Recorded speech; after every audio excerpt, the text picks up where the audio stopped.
Caros amigos, tudo bem? Meu nome é Renato Serra, essa é Reciclagem Democrática e eu vou fazer o comentário desse primeiro debate do segundo turno entre os presidenciáveis. Se você ainda não é inscrito no canal, vá lá, se inscreva, deixe a sua impressão, mas principalmente compartilhe esse vídeo para o máximo de pessoas possíveis.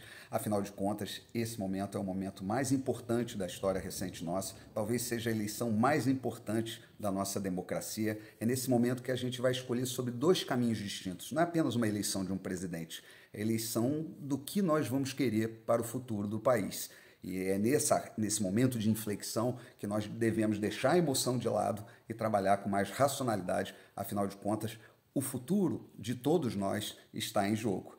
Então, vamos para o vídeo e espero que vocês gostem.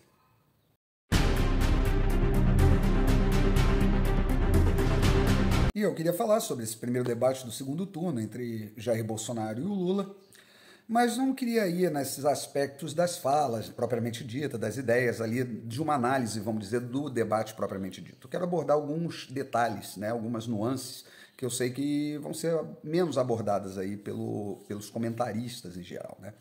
A primeira delas é que a gente está vendo ali que há uma disputa entre dois seres humanos, né, duas pessoas ali. Um ambiente às vezes tenso, um ambiente mais relaxado ali, inclusive, no momento ali, o Bolsonaro foi mais afável ali com o Lula, a mesma coisa, brincou com ele ali, teve aquele momento mais descontraído, enfim. O que nós presenciamos foram duas figuras humanas, né, disputando um cargo eletivo. E ali a gente também pôde ver que são duas propostas diametralmente opostas, duas visões de mundo diametralmente opostas. E aí a gente vem para outro detalhe, né? A esquerda, até pelo próprio configuração de pensamento, né? Um pensamento coletivista, um pensamento assim de uma sociedade planificada, uma economia planificada, de um planejamento central, correto? E aí toda uma organização. Então a esquerda tende a ter uma facilidade maior de organização, né? De se unir em prol de um objetivo. Muito diferente da direita, que até por uma questão também ideológica, a direita é mais ligada à liberdade, ao indivíduo, né? Cada um é responsável pelos seus atos, então costuma não se unir muito por objetivos comuns. Mas dessa vez a gente pôde assistir uma coisa que me deixou assim com muita esperança, né, sobre o futuro do país, que foi a reaproximação de Moro ao Bolsonaro, exatamente num objetivo comum, dizendo que acima das diferenças, né, que eles têm, né, existe ali um mal, né, comum que eles combatem, que é a questão da corrupção, né, dentro do sistema, a questão do totalitarismo de ideias, a questão, inclusive, da própria criminalidade, né, que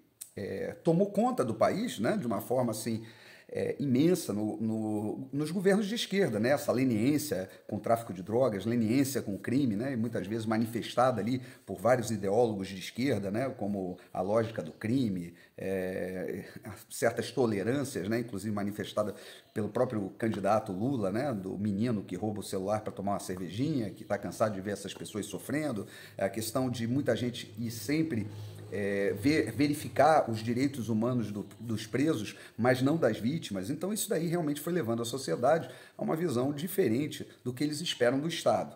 E essa visão, né, é comum entre o presidente, né, e o Moro. E vê-los novamente juntos, agora Moro, senador eleito pelo Paraná, pô, muito bom vê-lo lá. Eu espero que haja um embate realmente sério contra algumas figuras do Supremo Tribunal Federal que precisam de um freio. Já soube, inclusive, do projeto lá de limitação de poderes, né, para tirar vários processos do Supremo para ir exatamente para o STJ, inclusive o próprio foro dos parlamentares ser deslocado do STF para o STJ. Isso deve melhorar muito, né? Então eu acredito que os bolsonaristas ali, mais os senadores e deputados, assim como com mais compromisso com o país, vão mover isso, né, para exatamente dar um freio ao STF. Isso vai ser muito importante. Quem sabe até o impeachment de alguma pessoa que se excedeu, em especial o Alexandre de Moraes ali. Quer dizer, isso daí são coisas que podem vir exatamente dessa nova aliança, né, que parece que vai perdurar pelo governo. Então, Moro, mais uma vez, ele vai ser independente, obviamente, no Senado, mas mostra que ele, dentro dessa pauta,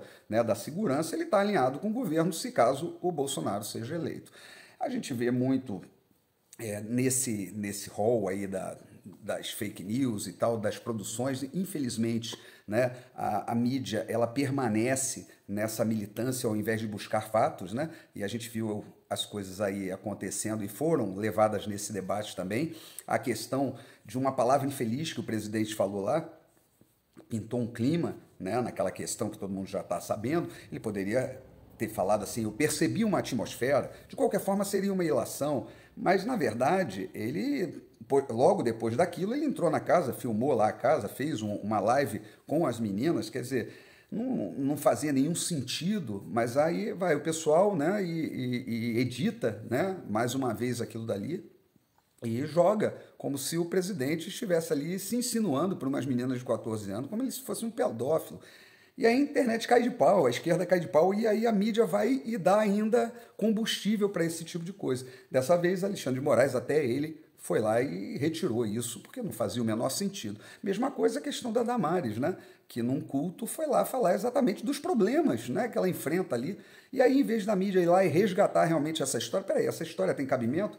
Não, não resgata. Aí tem que ser os blogueiros, que eles tanto tocam pedra, vão lá, pegam vídeos de 3 anos atrás, exatamente da Damares falando aquilo, da CPI da pedofilia, ela relatando exatamente o que ela relatou naquele culto, né? Então, coisas que ela passou, né, dentro do próprio ministério, ações que ela tomou dentro do próprio ministério, ela falando há 3 anos atrás, quer dizer. Então, naquele momento que ela estava no culto, ela estava falando exatamente dessa história, né, de combate a esses crimes bárbaros, né, que infelizmente acontecem no país, coisas que ela relatou ali que são repulsivas é o mínimo, né? Coisas que nem a gente só vê, só o ser humano é capaz desse tipo de crueldade, nem um animal é capaz disso.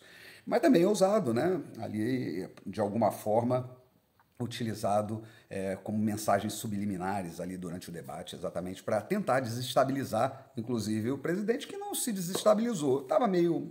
não ficou muito à vontade ali no primeiro bloco, mas logo depois eles se ambientaram os dois, mas na verdade a gente vê uma diferença muito grande, né? Quando a gente vê como foi encerrado o debate, né, por parte do presidente, por parte do Lula, né, que no final falou que todo mundo vai ter picanha e cerveja, como se o país se resumisse a uma grande churrasqueira que ele pretende tacar fogo. Então, era isso que eu tinha para falar para vocês. Um grande abraço e até a próxima.